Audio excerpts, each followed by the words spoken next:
Следующий в моем списке Туркменистан, Хельсинский фонд по правам человека. В Туркменистане обычно характеризуется неконкурентное и не соответствующим международным демократическим стандартам. Вот основные моменты, которые обычно отмечаются международными наблюдателями и экспертами. Первое. Отсутствие реальной конкуренции.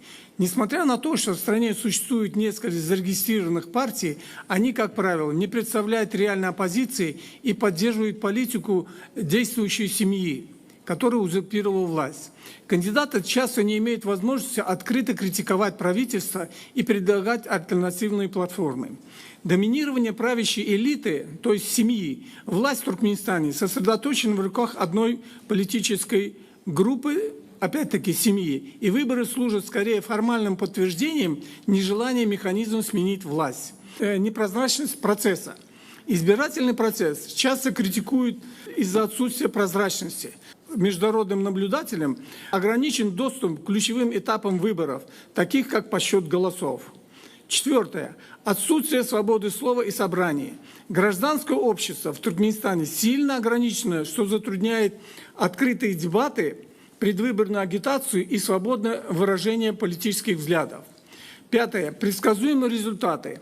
Исход из вышеперечисленных факторов, результат выборов в Туркменистане традиционно предсказуем, а уровень поддержки действующего президента или выбранного им преемника всегда очень высок. В целом, выборы в Туркменистане рассматриваются скорее как процедура легитимизации существующего политического порядка, то есть семьи Бердымухамедовых, чем как подлинное выражение воли народа.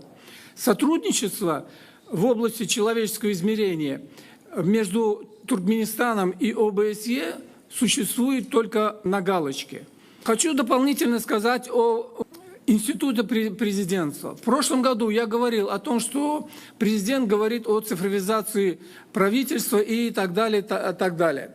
Однако сам президент не имеет своего сайта и не имеет общественной приемной. В результате граждане Туркменистана вынуждены через социальные сети, например, TikTok или YouTube и другие, обращаться к президенту с многочисленными просьбами, жалобами на произвол чиновников на местах, как и самой власти, что приводит просто к хаосу и показывает о том, что власть сама не контролирует себя. Спасибо.